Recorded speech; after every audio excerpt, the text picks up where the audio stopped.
ঈদের টানা ছুটিতে কক্সবাজার সমুদ্র সৈকতে আনন্দ উল্লাসে মেতেছেন সব বয়সী মানুষ। প্রিয়জনের সঙ্গে নেচে গিয়ে সমুদ্র স্নানে ঈদের ছুটি উপভোগ করছেন পর্যটকরা। কেউ আবার সুন্দর এই মুহূর্তকে ফ্রেমবন্দি করে রাখছেন, কেউ কেউ ঘোড়ার পিঠে চড়ে কিংবা বিচ বাইকে ঘুরে বেড়াচ্ছেন সৈকতের এক প্রান্ত থেকে অন্য প্রান্তে। ঈদের টানা ছুটিতে কক্সবাজার সমুদ্র সৈকতে ঢল নেমেছে ভ্রমণ পিপাসুদের।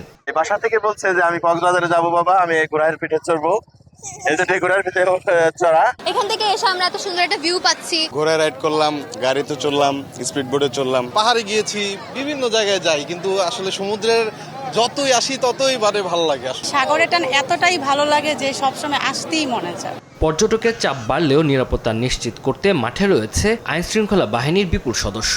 কক্সবাজার সমুদ্র সৈকতে আসা থেকে যাওয়ার আগ পর্যন্ত যে কোনো ধরনের সমস্যা, দিন কিংবা রাত, সাগর বক্ষে যে কোনো ধরনের সমস্যার সমাধানের জন্য আমরা সদা তৎপর। রূপচাঁদা ফর্টিফাইড সয়াবিন তেল মানেই স্বাস্থ্যকর প্রতিটি ফোঁটা। চিড়িয়াখানায় জিরাফ, জলহস্তী, বানরসহ বিভিন্ন পশু পাখির খাঁচাগুলোর সামনে শিশুদের উচ্ছ্বাস ছিল চোখে পড়ার মতো। ঢাকার চিড়িয়াখানার বাড়তি আকর্ষণ অ্যালবিনো মহিষ ডোনাল্ড ট্রাম্প। আমার বাচ্চা তো সেই আনন্দ পাচ্ছে।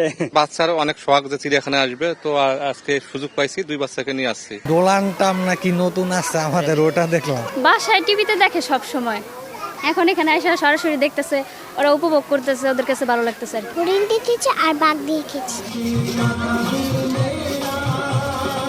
সমুদ্র সৈকত ও চিড়িয়াখানা ছাড়াও বিভিন্ন বিনোদন কেন্দ্রগুলোতে ঈদের ছুটিতে দর্শনার্থীদের উপচে পড়া ভিড় দেখা গেছে।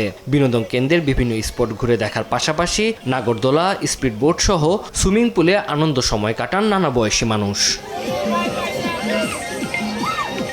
তানজিল হাসনাত, সময় সংবাদ।